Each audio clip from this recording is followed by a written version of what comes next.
Buenas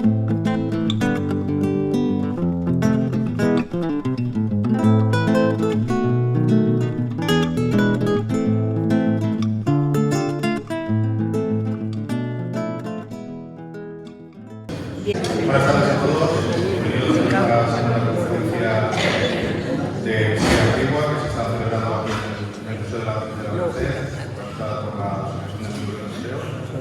Y bueno, hoy vamos a tener una conferencia de lujo también, al igual que la semana pasada, y nos va a hablar sobre la mujer en época romana.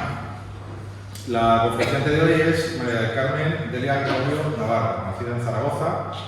Es profesora de Historia Antigua en la Universidad de Castilla-La Mancha y licenciada en Historia por la Universidad de Zaragoza, donde también adquirió el diploma de Estudios Avanzados y trabajó en un proyecto titulado Mujeres en la Memoria, Rituales y Honores Funerarios.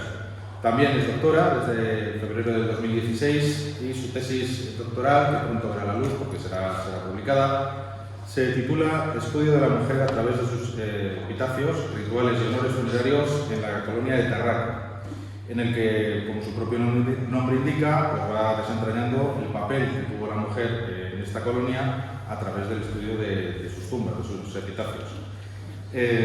Ha participado en varias publicaciones donde refleja el producto de su investigación, como por ejemplo Matri Dulcissimae, Matri Purisimae, las madres en las inscripciones funerarias romanas de Tarraco. También In Honorem Mulierum, conociendo a las mujeres de Tarraco a través de los epitafios, y Filiae Dulcissimae et Desiderationem, patrones de conmemoración funeraria de las hijas de Tarraco. Bien, también colaboró con el Museo Nacional Arqueológico de Tarragona, institución que solicitó su participación como asesora científica para la recreación hipotética de las figuras femeninas de esta ciudad, objeto de su tesis doctoral. Otras líneas de trabajo que también está trabajando Carmen Delia, pues, giran en torno a la presencia y ausencia de las mujeres en los museos y en los espacios patrimoniales, producto de la cual vio a la luz también una publicación titulada Caminando hacia la inclusión de las mujeres en los museos de España.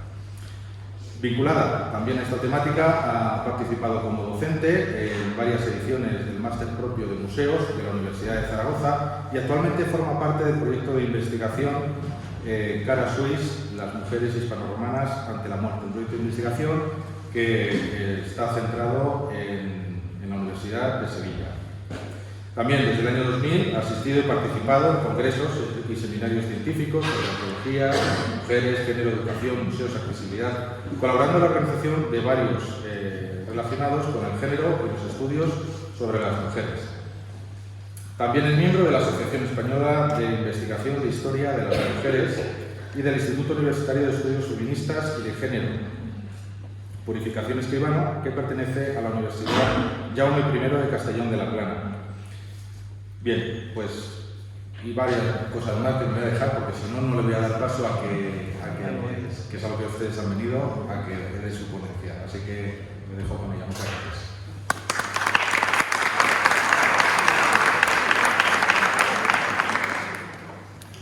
Bueno, buenas tardes a todas y a todos. Les doy la bienvenida a esta conferencia, a esta charla, donde vamos a ver en unos minutos, en un rato, cómo era la mujer en la época romana, a través de testimonios, creo que bastante interesantes a mi modo de ver. Muchas gracias, Chema, por la estupenda presentación, y quería también agradecer tanto al director del Museo de Ciudad Real, José Ignacio Latorre, como a la presidenta de la Asociación Beatriz Crespo, pues bueno, y al profesor Porfirio Sanz, doctor, por la preparación de este ciclo de conferencias en el que podemos mostrar un poco esa investigación que también no solo se queda en la universidad y en los artículos, sino que lo lógico es que se difunda y que llegue a mucha más gente.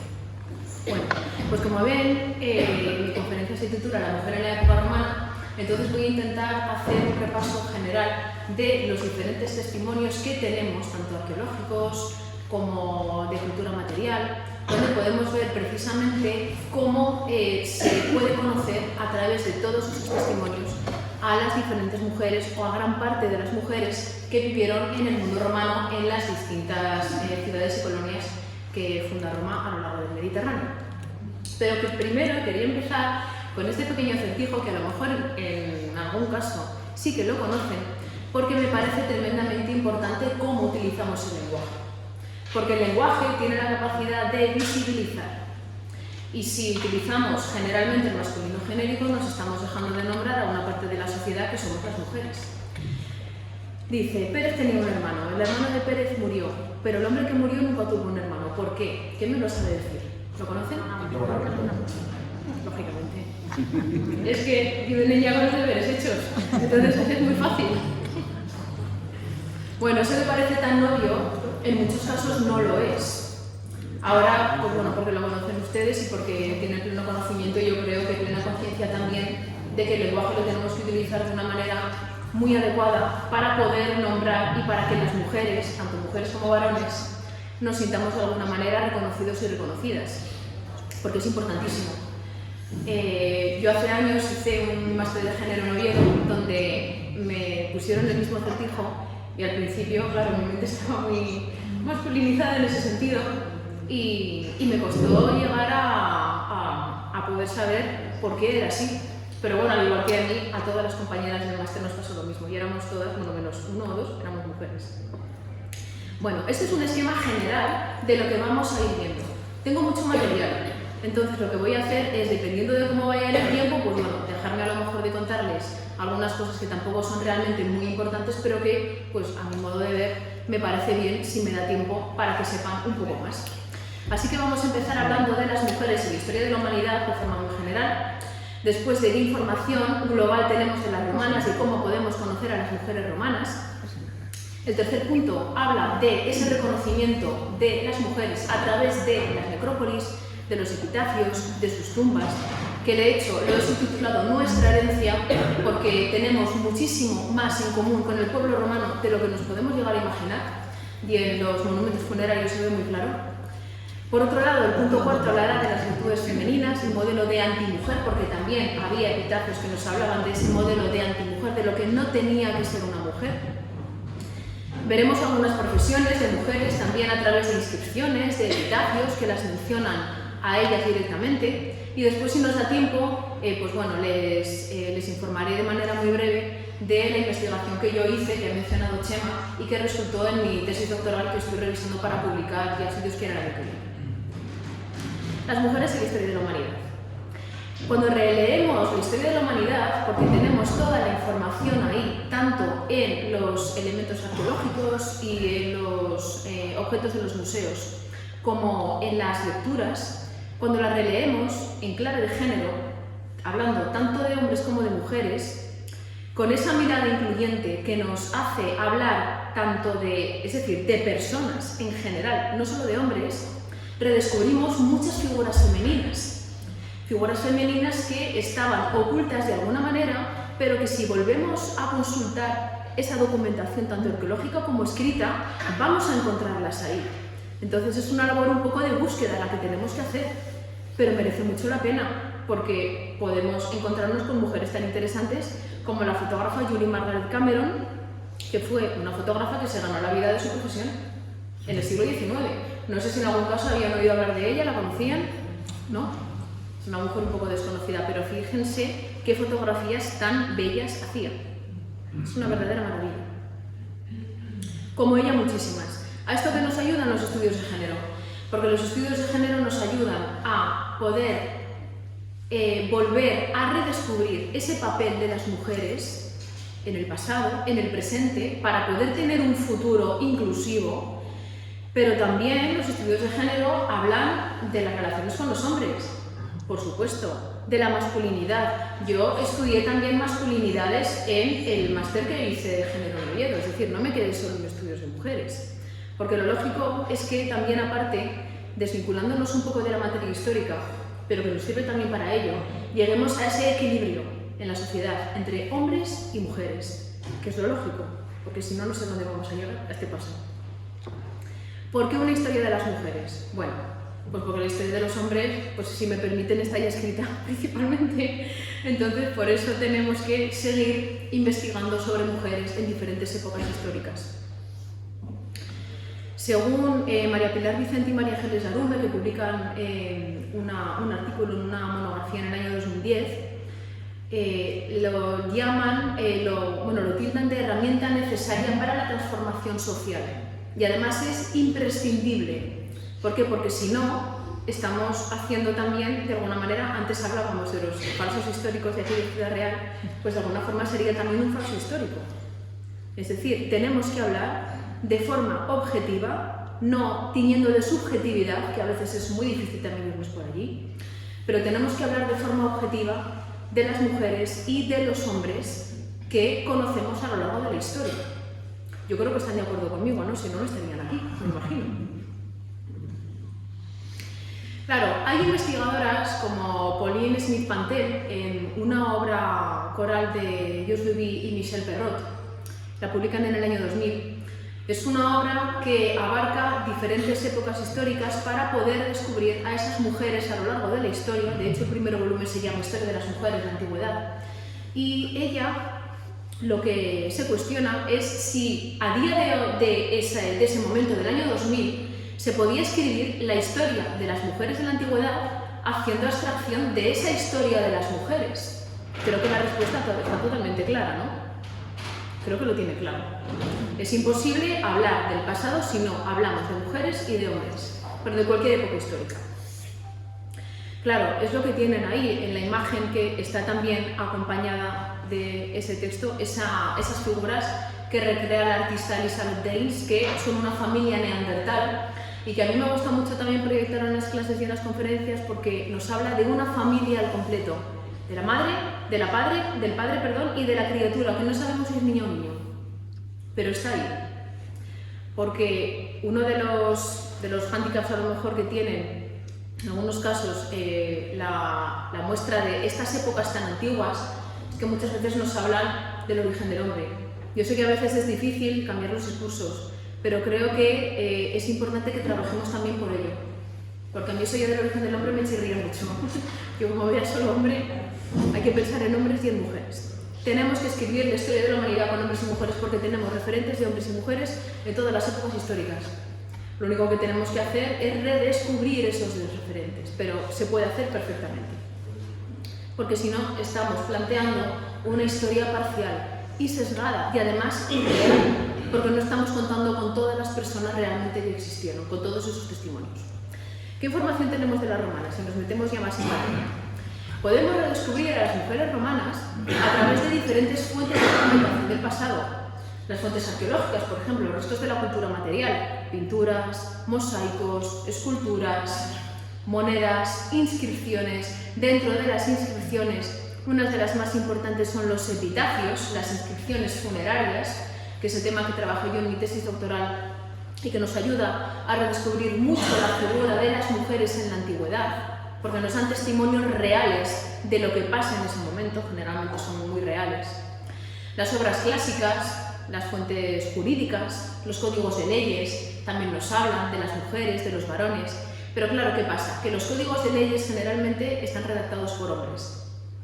En el caso de los códigos de leyes, por ejemplo, hablando ya de las esclavas romanas, cuando les interesa definir alguna característica específica de las esclavas romanas, mencionan a las mujeres esclavas, pero si quieren comentar alguna generalidad de la esclavitud, hablan de varones. Entonces hay muchos datos que nos perdemos porque no conocemos, ya se imaginan, muchísima información de esas mujeres esclavas, porque a los varones que redactan estos códigos no les interesa tampoco tanto eso. Ahí tienen ese mosaico que a mí me encanta, de la Vía Romana del Casale. ¿De qué, perdona? En bikini. Sí, está en bikini. Vale. Sí, donde ven, sí, precisamente el bikini. Se conservan bikinis de época antigua de cuero, realizados en cuero. Es decir, que el bikini no se inventó en los años 60 y se había inventado ya aquí. Bueno, y que se supone que es una especie de celebración de Juegos Olímpicos, porque aquí tenemos a una mujer que lleva una palma, se está coronando con la corona de la victoria. Aquí tenemos a otra que está coronando a otra que tiene al lado, y estas dos mujeres están jugando con una pelota. Son mujeres gimnastas, es un tema también muy interesante. Las emperatrices. ¿Qué papel tienen las emperatrices? Las emperatrices tienen un papel fundamental, que es el de consolidar el régimen monárquico de los varones con los que están emparentadas, de sus padres, de sus hijos, de sus maridos. Son mujeres poderosas que definen a la familia imperial y se representan muchas veces relacionadas normalmente a las virtudes clásicas, a la paz, a la concordia, a la fertilidad.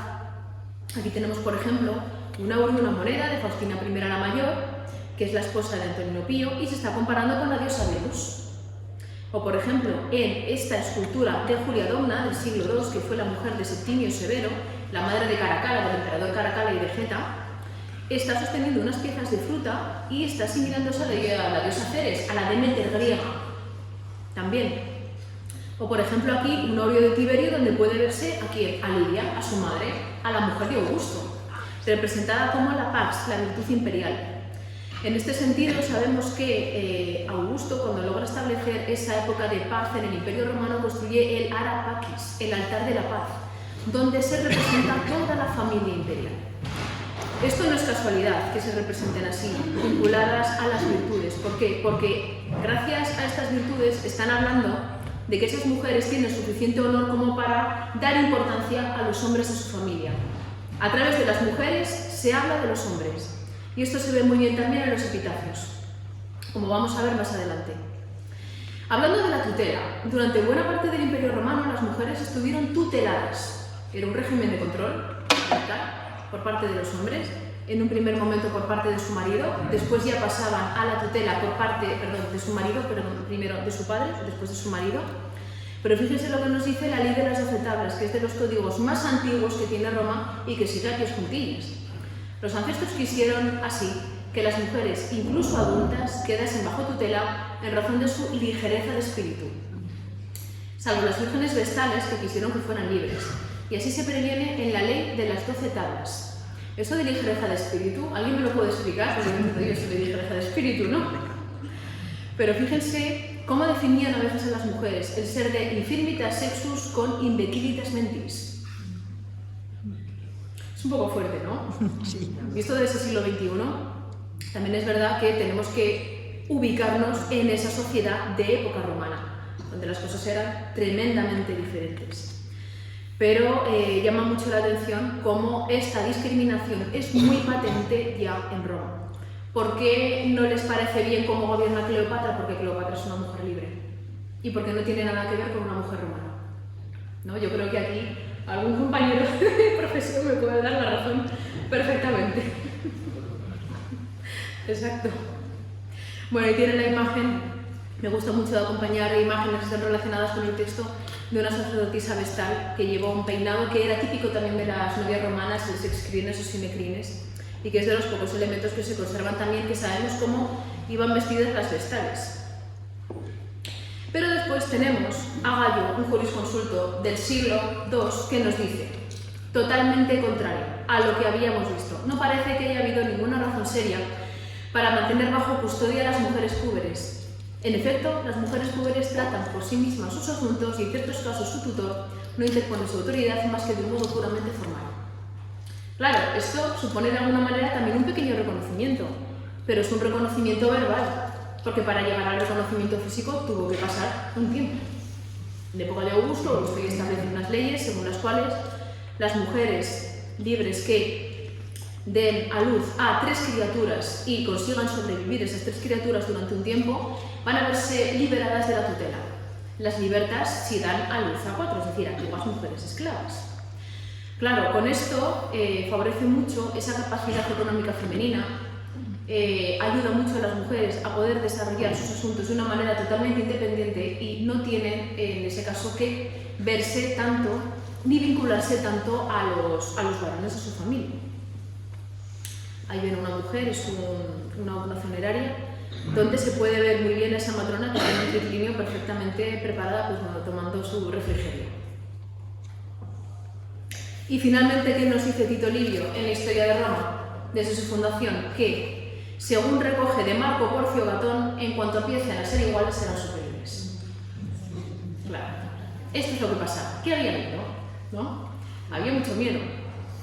Yo no digo superiores, por supuesto que no, pero iguales sí, que es de lo que se trata el feminismo, de conseguir esa igualdad. de mujeres y de hombres. Vamos a ver un poco cómo se puede reconocer a las mujeres a través de las necrópolis, de sus tumbas, de sus epitafios. Claro, ¿qué son las necrópolis? Las necrópolis son las ciudades de las personas difuntas que son el reflejo de la ciudad viva, porque las mismas familias que tenemos en la ciudad viva las vamos a ver reflejadas en las necrópolis, en la ciudad de las personas fallecidas, de las personas difuntas. Hoy se puede ver muy bien, por ejemplo, en esos magníficos mausoleos que suelen tener todos los cementerios, por ejemplo, del siglo XIX, ¿no? O de principios del XX. Ahí se ve la capacidad económica, la importancia social de esa familia que quiere y que deja muy claro que ese estatus que tenía en la vida lo mantiene también en la muerte. Entonces son un lugar de autorrepresentación social. Nos habla del estatus. Aquí les he colocado algunos ejemplos. Por ejemplo, a la izquierda pueden ver el interior de un monumento funerario en la necrópolis de Isola Sacra, en Nostra Antica, donde se ven esos elementos que están practicados en la pared para colocar las urnas funerarias, pero que comparte también en la parte central con varios sarcófagos. Son distintos tipos de enterramiento. Otro que tenemos mucho más cerca, aquí, que está en Barcelona, la necrópolis de la Plaza de la Vila de Madrid, donde este camino que tienen ustedes aquí con diferentes tumbas se supone que se conserva de una manera bastante fidedigna con respecto al original, porque apareció así. Esto es una pequeña necrópolis que aparece en Barcelona, que tiene añadido un centro de interpretación que está por aquí, donde se puede ver pues, bueno, muchísima más información del tema, pero que nos hablaría de cómo sería una vía por la que transitaban esas personas que iban hacia una ciudad o que salían de la ciudad y que se paraban a leer los monumentos funerarios, porque en muchos casos los monumentos funerarios animaban a la gente a leer esa historia y después agradecían que se hubiera leído. ¿Por qué? Porque la verdadera muerte en Roma es el olvido, no es la muerte física. Y eso es una característica tremendamente importante del mundo romano. ¿Cómo se denomina en época romana la tumba en memoria de una persona? El monumentum. Monumentum, la misma palabra, hace alusión a la acción de recordar, a la memoria, a un verbo que se llama nemeo, que significa recordar. El recuerdo es la necesidad de seguir viviendo en la sociedad viva cuando ya las personas hayamos fallecido. ¿Por qué? Porque es una necesidad antropológica. Todos los seres humanos, seguro que tenemos esta necesidad, porque si no se nos recordara es como si no hubiéramos existido. Eso nos aboca a la nada. Entonces ya ven que es parte de una necesidad muy importante. El olvido es la verdadera muerte. Aquí tienen otro de los elementos. Ya ven que Roma, en cuanto a sarcófagos, hay algunos elementos que son una verdadera maravilla, y en este caso podemos ver el sarcófago de una niña que está representada en su lecho fúnebre y que está siendo velada por su familia, por su madre y por su padre. Ahí ven en la parte inferior también un pequeño perrito, un elemento. Solían estar decorados en muchos casos también con flores físicas, no solo las que se llevan a la tumba, sino las que están permanentes en la tumba, que esto también es muy importante porque significa una ofrenda de flores permanente. Claro, ¿por qué llevamos hoy flores a las tumbas? En Roma las llevaban ya. En la tumba de Tutankamón se encontró una corona de Leonidas que le dejó su mujer Anges en la mano, se supone. En algunos yacimientos también de época protohistórica, incluso paleolítica, se han encontrado polen. Lanzaban flores. Eso es como, no te puedo dar nada, me acuerdo de ti, pues te regalo esto, ¿no? Entonces, yo creo que es bastante bonito que mantenemos como seres humanos. ¿Qué datos suelen aparecer en los epitafios? No significa que todos estos datos aparezcan a la vez, pero todos estos los podemos encontrar en diferentes epitafios en diferentes momentos históricos del Imperio Romano. Tenemos, por ejemplo, que es muy importante la individualidad. ¿Por qué? Porque todos los datos que contienen los epitafios nos van a ayudar a saber qué persona está enterrada allí. Exactamente quién es. Individualidad total. ¿Por qué? Porque quiere ser recordada por cómo era ella, no que la confundan con otra, lógicamente. Así pues tenemos el nombre y la edad, la filiación. En el caso de la filiación nos está hablando de esa ciudadanía que tenían algunas personas y que se solía expresar a través del nombre del padre, como hijo de, o de la madre. Generalmente suele ser a través del nombre del padre, Pero hemos encontrado también algún ejemplo que nos dice que ese hombre o esa mujer eran hijos de una señora en concreto que tenía mucha importancia social. A veces aparecen profesiones, normalmente suele aparecer la persona dedicante, pero no siempre. Entonces, claro, cuando no nos aparece, no sabemos ahí qué ha pasado, si no le interesa participar en el epitafio o si no lo considera necesario. A lo mejor no lo considera necesario, y puede ser. El lugar de origen. El lugar de origen suele aparecer si han fallecido fuera de su lugar de origen. Por ejemplo, lo encontramos mucho en unas sacerdotisas romanas, que son las flamínicas, que son unas mujeres que se dedicaban al culto a la familia imperial, pero el culto a las emperatrices y a las mujeres de la familia imperial. Y si desarrollan su cargo fuera del lugar de nacimiento, suelen expresar, cuando tienen ocasión de redactar su epitafio, que ellas no son de allí, que han nacido en otro sitio. Eso es un sentimiento de identidad cívica muy potente, no de yo soy de aquí, es decir, de necesitamos arraigarnos a la tierra. Pero yo creo que es importante. Yo estoy muy a gusto en Ciudad Real, yo soy de Zaragoza, pero estoy muy a gusto aquí. Pero bueno, ahora me voy este fin de semana a ver a la familia un poco también, que hace falta. ¿Qué tenemos más? Fórmulas de consagración a los dioses manes. Las divinidades de la familia fallecida, es decir, son personas de la familia que han fallecido ya y se convierten en divinidades que van a proteger a la familia viva, pero que van a proteger también a quien fallezca, porque se suelen invocar muchas veces los epitafios con estas fórmulas, dis manibus o dis manibus sacrum. Fórmulas de reposo en la tumba, aquí yace, ixitus, ixita est, o que la tierra te sea leve, si tibi terra levis. Eso de que decimos que te sea leve, viene de aquí, que la tierra no pese, en el caso de que sea inhumación, sobre tu cuerpo.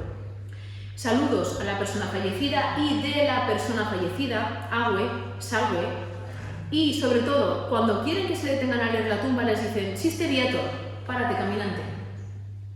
Párate, lees mi historia, revives mi historia, me reconoces, ya no, eso significa que no me han olvidado, y ya le dice, suele decir, muchas gracias, ya puedes continuar tu camino. Así que ya continúo. Hablando de los grupos sociales de manera muy general, podemos encontrarnos a grosso modo, esto es a grosso modo, porque el tema de la onomástica y de la condición jurídico-social en Roma es tremendamente también complejo. Pero a grosso modo podemos encontrar personas nacidas libres con todos los derechos, normalmente suelen ser ingenuae e ingenui, que en las mujeres esta condición se suele reflejar con dos nombres y la filiación de quien se es hija o hijo, y en los varones suele estar con trianómina, con tres nombres, con el praenomen, con el nomen y con el cognomen. Las mujeres suelen tener nomen y cognomen. Las personas libertas suelen tener dos nombres, los varones suelen tener también tres, pero no suelen indicar generalmente, hay veces que no, que son libertas o libertos de una persona en concreto. Y las personas esclavas, que prácticamente no tenían derechos y muchos deberes, de manera general, porque también sabemos que hubo personas, dueñas y dueños, que les trataron muy bien, pero no era lo que en principio tenía que ser. Es decir, la crueldad se aceptaba, porque no significaba que fuera una persona a la que hubiera que tener respeto, una esclava o un esclavo. Suelen tener un solo nombre, el cognomen, y cuando se convierten en libertas y libertos adquieren el nomen de la familia para la que están trabajando.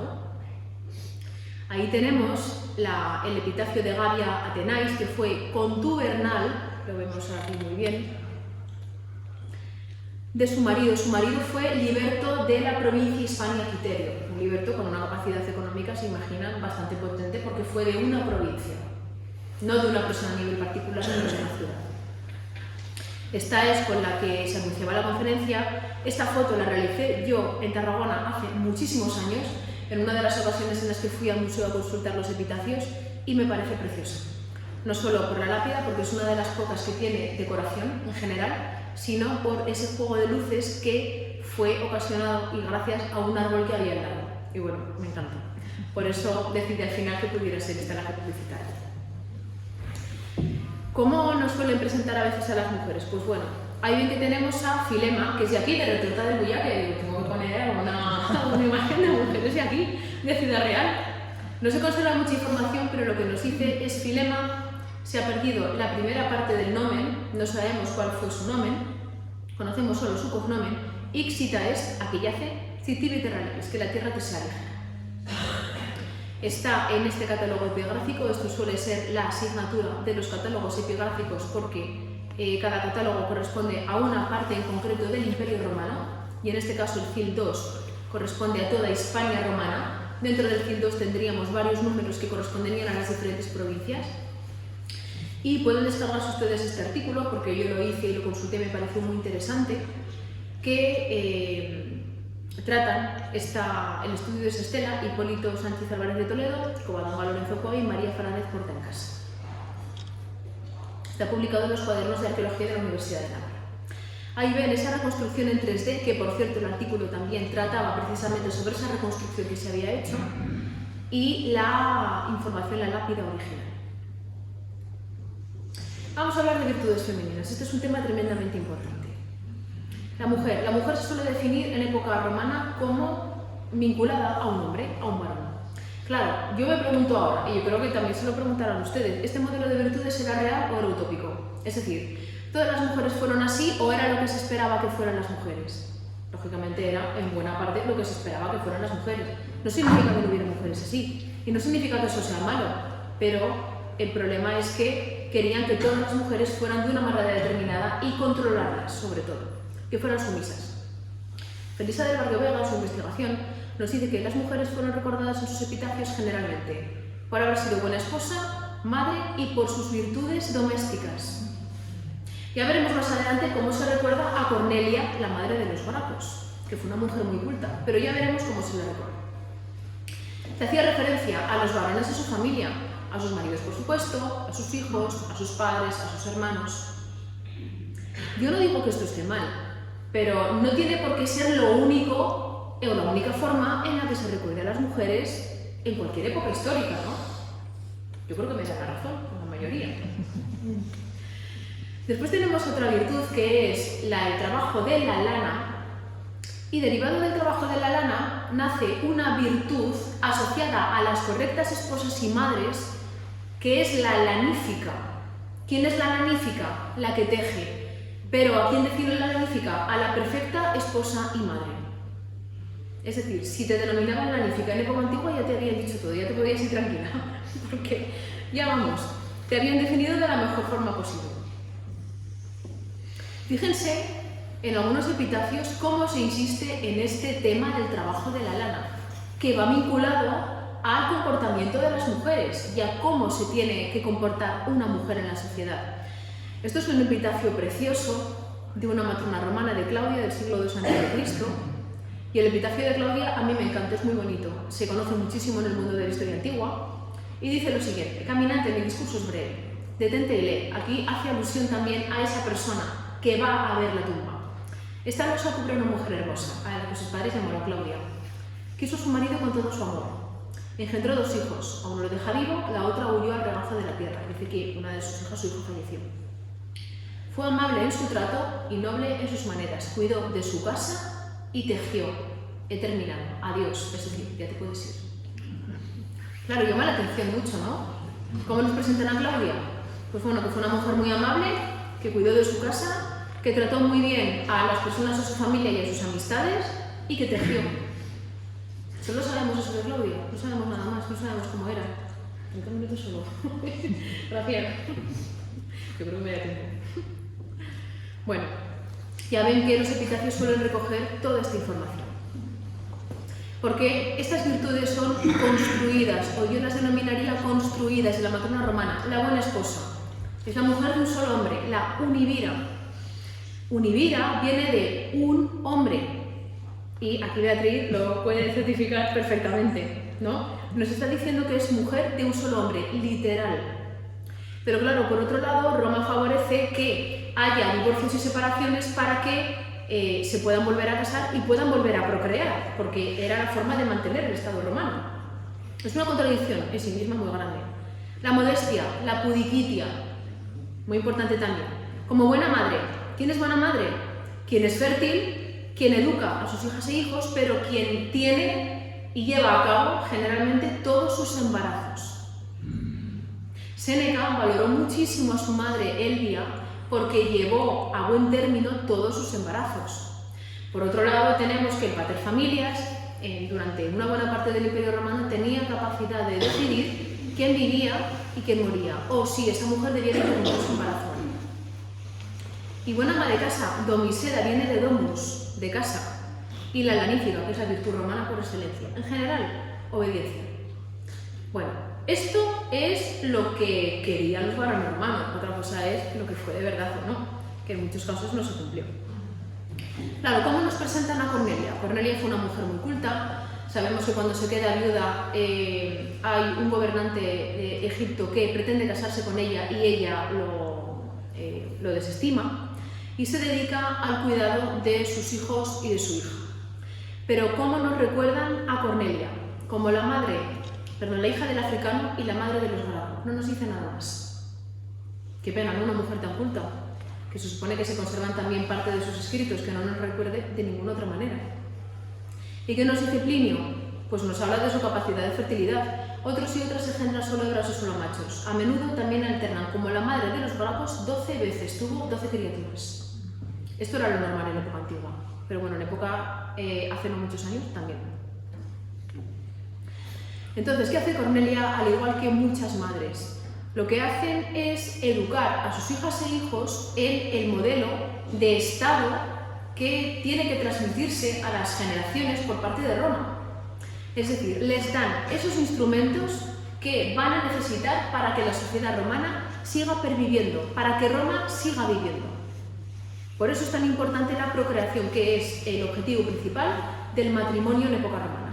Procrear, tal cual, así de claro. Aquí tenemos el cuadro de Angélica Kaufmann, una pintora del siglo XVIII. A mí este cuadro me lo dio a descubrir otra investigadora de género, Dolores Molas, que además tiene una obra muy interesante sobre la violencia de género en la antigüedad, que yo creo que pueden encontrar online, se la pueden descargar. Y nos cuenta la historia de Cornelia, sus hijos y su hija. Un día fue a verle una amiga suya y le enseñó sus joyas, estaba enseñando sus joyas. Esto que lleva aquí su amiga son sus joyas. Y le preguntó que dónde estaban las suyas, y ella le dijo: espera un momento que ahora te las enseño. Y esperó a que vinieran sus hijos y su hijo. Cuando llegaron les dijo: aquí tienes a mis joyas. Es una anécdota muy bonita, por lo que vende Cornelia. Aquí no voy a insistir mucho en el tema, estos son epitafios de Tárraco, pero fíjense a esta mujer de la élite cómo se la recuerda. Caninea Gala, hija de Lucio Caninio Galo, consucano, quien decemviro de los libros sagrados de Antiguo Cónsul. Nieta de Lucio Caninio Galo, septemviro. Bisnieta de Gallo, cónsul. Esposa de Lucio Nono Esprenate, legado. Pariente de la familia de Publio Cornelio de la Vela, septemviro. ¿Y de ella qué dice? Nada. Sirve para encumbrar a los varones de su familia. Esto en las mujeres en la élite era lo normal. Lo que vamos a encontrar diferente es en otras clases sociales. Por ejemplo, aquí nos hablan también, nos dicen que Avidia Nike de Tárraco fue rarísima exempli. Es la única vez que aparece en los epitafios que yo he localizado de Tárraco esta construcción, rarísima exempli, de conducta ejemplar. Es decir, se portó muy bien también.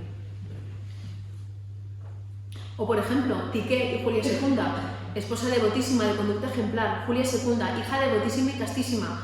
Julia Secunda cuando muere tiene 12 años. Ya la pueden calificar de devotísima y castísima. Imagínense cómo tuvo que ser Julia Secunda para que la calificaran así. También de Tárraco. Y bueno, y tenemos ahora el modelo antisocial de mujer. Esto es el epitafio denigratorio, totalmente denigratorio, de Luqueia Optata, que fue liberta y esposa de Terencio Nicomedes, donde su marido, en la tumba, que ya ven que es una placa que está muy poco cuidada también además, la califica de adúltera, entre otras perlas, que no se ocupó de su casa. Ahí tenemos sive liberta y sive uxori. Realmente su marido no sabe cómo mencionar en la tumba, porque generalmente solía ser liberta y uxor o liberta idem uxor. Libertad y esposa. Pero aquí le dice, bueno, tanto su condición de libertad como la de esposa, es decir, ya empezamos un poco mal. Era una esclava que su marido da la libertad para casarse con ella. Esto era normal. Esto lo podían hacer los varones de estatus social superior, pero a las mujeres de estatus social superior les estaba prohibido liberar a sus esclavos para casarse con ellos. Eso es lo que dice la ley. Pero ¿qué cuentan los epitafios? Que esas uniones existieron. Por supuesto que sí. Está muy claro. ¿Por qué no se permitía eso?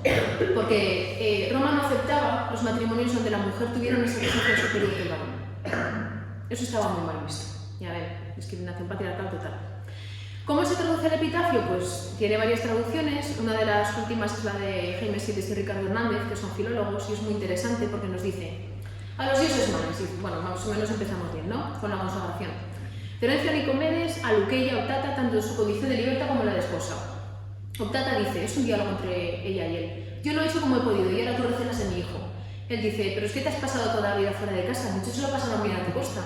Y ella dice, bueno, al final lo reconoce y dice, bueno, sí, comí expensas de los demás en todo momento, soy una rata caprichosa. Y finalmente se lo dedica a quien bien se lo merecía. Esto tiene un doble sentido total. Es decir, se lo merece, pero no porque te merezcas que te dedican el epitafio, sino porque te mereces todo lo que te he dicho ahí. El problema es que no tenemos la opinión de Optata. No sabemos lo que pasó ahí. No sabemos si fue un matrimonio que se llevaba mal y que, pues, finalmente Terencio Nicomedes se quedó muy a gusto al final y se explayó en el epitafio de su mujer. O yo también pienso que puede ser que, de hecho, lo publiqué en un artículo con Almudena Domínguez, una de mis tutoras de tesis, que este diálogo podía esconder también alguna de las discusiones de la pareja, y que ella, habiendo sido antigua esclava, después liberta, incluso podía tratarse algún caso de violencia. Porque es posible, porque sabemos la crueldad con la que en muchos casos eran tratadas las personas esclavas. Y uno de los servicios de las esclavas en la casa era el servicio sexual obligatorio a sus amos. Obligatorio. Entonces, bueno, hay que cogerlo con pinzas, pero esto es así. Claro, yo me pregunto, tras ver estos ejemplos, ¿piensan realmente que las mujeres se comportaron tal cual, exactamente como leemos en sus epitafios? De una manera o de otra. Es imposible, ¿no? Es decir, había personas de todo tipo, pues como estamos hoy día. Pero lo importante es que los testimonios que conservamos nos confirman que a esta sociedad patriarcal, porque esto no es un pecado decirlo, Roma es una sociedad patriarcal que discrimina a las mujeres, y eso es así.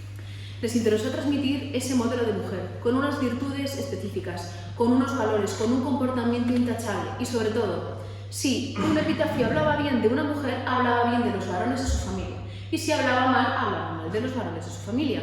Eso yo creo que nos suena porque generalmente, ahora ya no quiero decir que sea así, pero hace hasta muy poco tiempo ha sido así. Se quería que la mujer fuera sumisa, bien educada, dedicada a su familia, a sus tareas domésticas, a sus tareas profesionales, pero ahí se quedaba su vida. Claro, esto es un modelo irreal, es un modelo forzado. Porque es que la gran mayoría de mujeres no fueron así. Aquí tienen a una mujer que es una verdadera maravilla, que está sentada en un triclinier bebiendo de una copa de plata y fíjense con qué esclavos nubios. Está de lujo, ¿no? Una maravilla. En la pintura de Pompeya, está de cine. El problema es que esto es lo que se ha transmitido a lo largo de la historia. Claro. Hasta que ya la investigación, pues, de una buena parte de mujeres y de ciertos varones, porque también hay hombres hoy día que se dedican a los estudios de género. Y no hace falta decir que los hombres no pueden estudiar género, claro que lo pueden estudiar. Al igual que las mujeres podemos estudiar masculinidades, lo mismo, ¿no? Las mujeres nos hemos pasado gran parte de nuestra vida estudiando a hombres. ¿Cómo no van a poder estudiar los hombres a mujeres, no? Esto es cuando empieza a arrojar ya un poco de luz y empezamos a ver realmente cómo fueron estas mujeres romanas. Porque con eso nos devuelven el lugar de protagonismo en la historia de la humanidad. Completan esa parte que faltaba. Y es lo que seguimos haciendo en la actualidad. Hablando ya un poco de otros temas, me pareció interesante incluir esta imagen, que es de las pocas que se conservan de un parto romano. Ahí tienen, hay una mujer, una comadrona por la parte posterior, otra por la parte anterior, que está ayudando a nacer al bebé y la mujer está sentada sobre una silla paritoria. Esto es la mano, está agarrándose a la silla. Recuerdo que en una clase del año pasado, cuando proyecté la de Grecia y Roma, de cuarto de historia, cuando proyecté esta imagen, vinieron un alumno y una alumna y me comentaron que en la asignatura de egiptología David Romero había hablado también de cómo nacían las criaturas en el mundo egipcio, que era sobre 2 ladrillos, y les llamó mucho la atención, porque además fue el mismo día y me dijeron, es que ha sido el mismo día. Digo, pues yo no lo pone de ninguna manera. Entonces, fíjense, Es una forma que se estima que así es como mejor se puede dar a luz. Hoy también, claro, entra mucho en contradicción con cómo se desarrollan algunos partos. Y pues podríamos hablar de la medicalización del parto, de muchos temas que no vienen aquí al caso. Esta imagen está en la tumba de una mujer que fue comadrona en la necrópolis de Ostia Antica, en Ostia, de Scribonia Attica. O el epitafio de Gémina, que nos dice: Ovid in parto, murió de parto con 25 años en Jaén. Normalmente las muertes trágicas se solían señalar.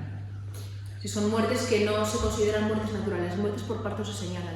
Y de hecho, en época griega, si una mujer griega moría dando a luz a un varón, que es un futuro guerrero en potencia, era igual de honorable que la muerte de un soldado en batalla, de un soldado griego. Claro, si es solo dando a luz un varón, si es dando a luz una mujer, no. Que las mujeres son aún muchísimo más discriminadas en Grecia que en Roma. La mortalidad infantil. Hay muchos epitafios que nos hablan de niñas, de niños, que mueren pues, a edades muy pequeñas, pues 1 año, varios meses, o simplemente para que tengan alguna información. Porque aquí me interesa más que vean esto. Esto es una máscara funeraria de una niña que muere con 11 años entre los siglos II-III, en Lyon, en la antigua Francia, en Lugdunum. Es la máscara de yeso que se obtuvo de la mascarilla de cera que se le hizo cuando falleció. Y esto se encontró junto con su tumba, Claudia Victoria, y le dedica el epitafio también su madre, con otros elementos como una muñeca de marfil y unas piezas de pilar. Se entierran con objetos que están relacionados con ellas, con su modo de vida. Llama mucho la atención porque si la ven de cerca se le ven incluso las pestañas. Es muy impactante, es tremendamente impactante. O estos casos que hay que mencionarlos, desgraciadamente la violencia de género ha sido siempre un problema. Aquí tenemos un epitafio de una mujer que falleció después de haber estado casada con su marido 28 años. Y la asesina a su marido, porque nos dice: Manu mariti crudelissima imperfecta. Esto hace referencia a que su marido la asesinó de una manera muy violenta. Desgraciadamente no es el único caso que tenemos, pero es uno de los más impactantes. A mí me impacta muchísimo también. Y más cuando estamos a puertas, ya saben, a prácticamente 11 días del día de la eliminación de la violencia contra las mujeres, que es el 25 de noviembre. Aquí no se menciona al marido, porque dedican la lápida el hermano de Julia Mayana, que fue la mujer asesinada, y su hijo Genuino Januario. O esta que tenemos en el Museo de Ciudad Real, Victoria, que era una liberta que no sabemos ese asesinato de qué modo fue. No sabemos si fue un asesinato doméstico por violencia de género, si fue a través a lo mejor de algún ladrón o algún salteante de caminos, o si fue de alguna otra forma. Pero también he querido traerla para que vean que aquí tenemos también ejemplos y que son muy específicos porque no hay tantos casos que nos hablen de este tipo de asesinatos en el mundo antiguo. Vamos a hablar de algunas profesiones. No les voy a poner el listado, pero simplemente para que vean a través de los epitafios cómo podemos recordar, por ejemplo, a las nodrizas, nutrix. Ahí tenemos en el centro esos biberones romanos en el Museo de Cartagena, los gutus, que se llamaban guti, o esa imagen de esa mujer dando el pecho, donde al bebé parece que se le ve esa calvilla que tiene cuando tienen unos 3 meses. Yo tengo un hermano que me llevo muchísimos años con él, 17 años, mi hermano Maxi, y fue la sorpresa de la familia. Y tenemos otro hermano también en medio, Pablo.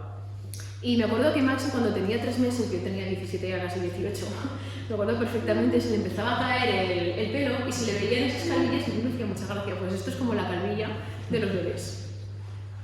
Y aquí tenemos el epitafio de Briseis, una nutris, que se lo dedica uno de los bebés que alimenta cuando ya es mayor y cuando fallece Briseis. Es que en algunos casos mantenían una relación muy directa. No era siempre así, pero en algunos casos sí. O las peluqueras, las ornatrix. Aquí tenemos un monumento muy interesante donde podemos ver a esa mujer en un fantástico sillón de mimbre con un escabel que está siendo peinada y aseada por varias de sus esclavas, por 4. Una le sujeta el espejo, la otra le está peinando, otra tiene una jarra de agua, la otra la lleva ahí sujeta con ella. pero incluso se han conservado varios elementos relacionados con ello, como una peluca del siglo IV después de Cristo, que aparece en la zona de Inglaterra, o un peine que nos incluye el nombre, Modestina, y este monumento que lo tienen en la antigua Treveris, en Augusta Treverorum. Es un monumento turriforme. O, por ejemplo, Auribestris, una mujer que era fabricante y vendedora de vestidos bordados en hilos de oro. Ya ven qué profesiones tan específicas. O una vendedora de pescado, Piscatrix, Aurelia Nais, que ya ven qué monumento funerario tan bonito, ¿no? Con la corona permanente. O una Sarcinatrix, una zurcidora, una costurera, donde podemos ver su nombre y su profesión dentro de esta inscripción que hace alusión a las personas de la familia, a varias personas. O una Sutrix, una zapatera, que fíjense que lleva, Septime Stratonice lleva la horma del zapato en su mano. Y nos deja muy claro, gracias a eso, que ella fue Sutrix, una zapatera. Y ahí tenemos uno de los zapatos, de las sandalias que se han conservado del siglo I o II. Esto es una verdadera maravilla. Bueno, a mí este tipo de cosas me parecen espectaculares de la antigüedad. O una coronaria y una purpuraria, las fabricantes y las vendedoras de coronas y flores. El tinte púrpura, que era tan importante en el mundo antiguo porque servía para mostrar esa indumentaria relacionada con las élites, ¿no? Y aquí tenemos a Muronia Prima, que nos dicen que fue purpuraria. O las vendedoras en los mercados, o los molina. Pues aquí tenemos, por ejemplo, una mujer que está vendiendo en la parte superior pues, verduras de algún ave, y aquí otra que se ocupa más de esas hortalizas. Estos no son epitafios, son relieves, pero nos ayuda a ver muy bien cómo desarrollaban todas esas profesiones. O una tabernera, Sentia Amarandis. Este me parece espectacular, de verdad, es una verdadera maravilla. Está en el Museo Nacional de Arte Romano de Mérida y se lo dedica a su marido, Víctor, a su Uxori, a su mujer. Y no se aprecia muy bien, pero lleva como unos pequeños zapatitos como si fueran botines, que yo esta imagen la extraje directamente de la página del Ministerio de Cultura, así que lo pueden ver perfectamente. Y se puede ver una de las labores de las que se ocupaba Sentia Amarantis, que era pues, servir del tonel directamente el vino a la clientela que tenía. O las médicas. ¿Por qué no podemos decir he ido a la médica? Pues lo podemos decir perfectamente, porque, aunque parece que queda mejor la doctora, pero médica ya teníamos en la antigüedad, médica, y esto no es un nombre, es una profesión, médica. O el epitafio de Julia Saturnina, que sabemos que fue médica o comadrona porque en uno de los laterales se ha representado un bebé fajado, un bebé recién nacido. ¿Y qué tenemos aquí? ¿Qué nos dice la Real Academia Española, el diccionario? Ahora ya sí nos dice que es la persona, no el hombre, legalmente autorizada para ejercer la medicina. Coloquialmente en desuso, lógicamente, ya queda la mujer del médico, la médica. Pero es que antiguamente esto es como una labor también de arqueología documental total. Y ahora ya podemos hablar de médicos y médicas. Esto es muy importante porque nos habla de los dos géneros. Hasta hace muchos años no lo incluía la RAE. Entonces es una batalla ganada en parte, ¿eh? O las gramáticas, la profesora de gramática Hermione. O por ejemplo estas mujeres, otra de ellas pintora, una música. O las praéficas, las plañideras en los funerales. Vale, gracias. Vamos a ver si se escucha porque he conseguido una reproducción que tengo desde hace tiempo que intenta, a través de un grupo de recreación histórica, reproducir esos sonidos que hacían las praéficas, que eran las plañideras, que lloraban por la familia, porque la familia a veces no podía llorar por su estatus, y lloraban las plañideras, se besaban los cabellos, se arañaban las mejillas. Aquí lo tenemos en un relieve del Diam Aeternum, de la parte italiana de Italia del siglo I a.C., que es una verdadera maravilla porque se representa ese funeral romano. A ver si se escucha. Uy, que bien se escucha.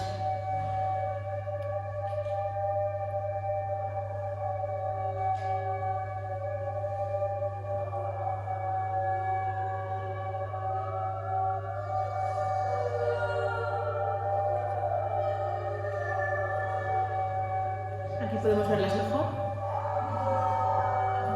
Estos son los sonidos que harían en los funerales, para que los puedan escuchar. Y aquí tenemos el epitafio de Cornelia Notis, que fue segunda mima de una compañía teatral en Augusta Emerita y que también, bueno, cuando visité el museo hace unos años, realicé la fotografía porque me parece de los pocos ejemplos que se conservan de mujeres mimas y pantomimas, y está en el mismo Museo Nacional Teatro Romano de Mérida. O gladiadoras, había gladiadoras. Tenemos este fantástico relieve de gladiatrices en el Museo Británico, donde nos habla de Amazonia y Aquilia, que se realizó con ocasión de su inicio, de su manumisión honorífica.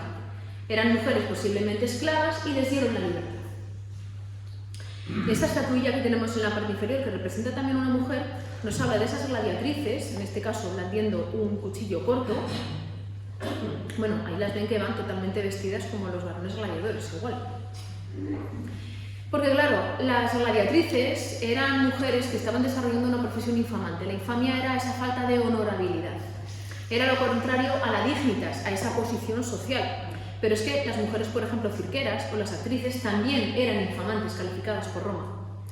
Sabemos que hubo ciertas mujeres de nacimiento libre y condición jurídica bastante potente, como el orden senatorial, que de vez en cuando participaban en los combates gladiatorios, porque hay un decreto, que es el decreto de Larinum con el emperador Tiberio en el siglo I, que está prohibiendo eso. Claro, cuando te prohíben algo es que se está haciendo. Gracias a eso sabemos que esto se hacía, ¿no? Llama mucho la atención porque, por ejemplo, hay investigadoras como Gurevich y Charlier que nos dicen que las gladiadoras aparecen en todo tipo de fuentes romanas y que unas de ellas, en concreto las esedarias, combatían desde carros de guerra. Esto lo podían hacer también los hombres igual. O mujeres comerciantes, una mujer comerciante de Palmira, o otra mujer, Coelia Masquelina, que fue comerciante de vino y aceite y que posiblemente estaba haciendo el mismo trabajo que realizó su madre, que también se llamaba prácticamente como ella. Bueno, creo que me va a dar, contra todo pronóstico, tiempo para hablar de Tárraco en general, solo que vean que se han localizado en España 22.000 epígrafes y de ellos más de 1.400 piezas pertenecen a Tárraco, pero hoy tenemos que elevar esa cifra a más de 2.300, gracias a las cuales conocemos a muchas mujeres y a muchos hombres de Tárraco. Con la tesis doctoral que yo realicé, ¿qué conseguí? ¿Qué objetivo tenía? Pues analizar los roles de género, cómo se representan, pues hijas, madres, esposas, hay una nieta también mi sobrina materna, hay mujeres calificadas con otros roles de género, pero lo importante es que gracias a eso podemos conocer el papel que desempeñan en su sociedad, el lugar que ocupan, cómo están configuradas las familias y las relaciones personales. Esto es tremendamente importante porque estamos hablando de la sociedad real, no de lo que nos imaginamos o de lo que dice una ley. No, un epitafio es un documento real, más si es de una clase social media inferior, porque en las clases superiores no nos presentan a las mujeres como eran, sino que las relacionan con los varones de su familia. Y sobre todo cuando se autorrepresentan y dedican un epitafio a una persona, pero se le dedican también a ellas mismas vivas, están haciendo gala de su iniciativa personal y de la capacidad económica que poseen para dedicar ese epitafio. ¿Por qué lo hacen? Porque no tienen plena constancia de que más adelante alguien les vaya a dedicar un epitafio y se lo tienen que dedicar. ¿Por qué? Porque si no significa, como hemos dicho al principio, que no hubieran existido y la verdadera muerte es el olvido. Lo bueno que tiene Tárraco, que tenemos todos los grupos sociales, todos, desde el siglo II a.C. hasta el 3 y el 4 después de Cristo. Todo tipo de monumentos funerarios, es decir, que esto no nos soluciona el papel de descubrir absolutamente cómo era 100% la sociedad femenina, pero nos ayuda muchísimo a reconstruir la sociedad femenina, en este caso de Tárraco. Y con este ejemplo a poder comparar con otros casos que tenemos ya para poder tener mucho más conocimiento sobre las mujeres en la antigüedad. Estas mujeres son hijas, hermanas, esposas, madres, nietas, amigas, propietarias de tierras, sacerdotisas. Gracias a ello podemos avanzar mucho en el conocimiento de las mujeres de la antigüedad. Y bueno, yo solo quería enseñarles algún ejemplo. Por ejemplo, Claudia Rufina, me llama mucho la atención porque Claudia Rufina es recordada por su abuela, Julia Alice, y por su tía materna, Rufina. Claudia Rufina era una mujer, era una niña que nació libre, tenía todos los derechos porque tiene la filiación, hija de Quinto, y su epitafio está hoy colocado, que formaría posiblemente parte de un homenaje estatuario y de un pedestal que iría acompañado de una estatua. Hoy lo tenemos en la parte anterior del altar de la Catedral de Tarragona, del altar mayor, en el suelo, donde se coloca el sacerdote para dar la misa. Ahí tenemos el epitafio de Claudia Rufina. ¿Por qué llama la atención? Porque, derivado de los estudios que se han realizado del mundo antiguo, personas como las abuelas, abuelos, las tías y tíos suelen representar un porcentaje tremendamente escaso a la hora de las dedicatorias, un 1% en muchos casos.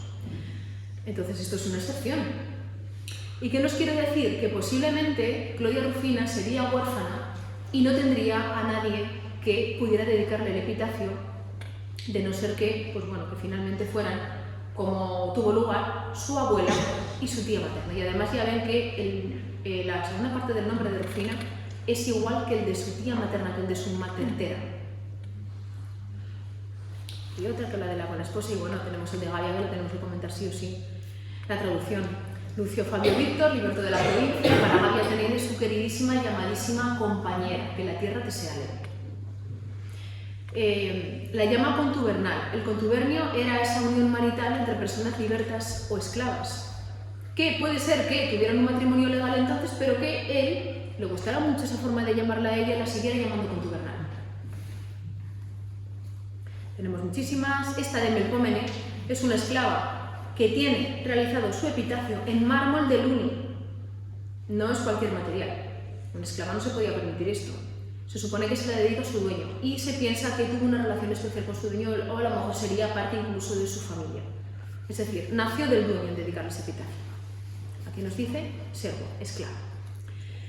Una propietaria de tierras, bueno, tenemos muchísimas más, pero ya no quiero abrumarles con tanta información. Y vamos a hablar simplemente de este proyecto, que es uno de los que colaboré, el que he mencionado Chema al principio, de la recreación de estas imágenes, que los pueden encontrar ustedes, incluyendo el nombre de Dones de Tárraco, proyecto Wikiart Wikimedia, porque son de libre uso, no tienen derechos, y representan a varias de las mujeres de la Tarragona romana. Aquí tenemos a Melpómene, que acabamos de ver ahora su epitafio, la recreación de Melpómene, y a la derecha estaría Antonia Clementina, que fue propietaria de tierras y que tiene su inscripción en el claustro de la Catedral de Tarragona. Así que bueno, yo termino con esto. Las mujeres galas en los cómics de Asterix y Obelix. Dan miedo, ¿no? Un poco. Pues ahí tienen. Fíjense, tanto Aurora Curcis como su familia, su padre y su madre, como su misma mujer, lo domina y lo lleva. Raquel de la Marguerno lo tiene muy claro todo. Bueno, pues muchísimas gracias por su atención, ha sido un placer.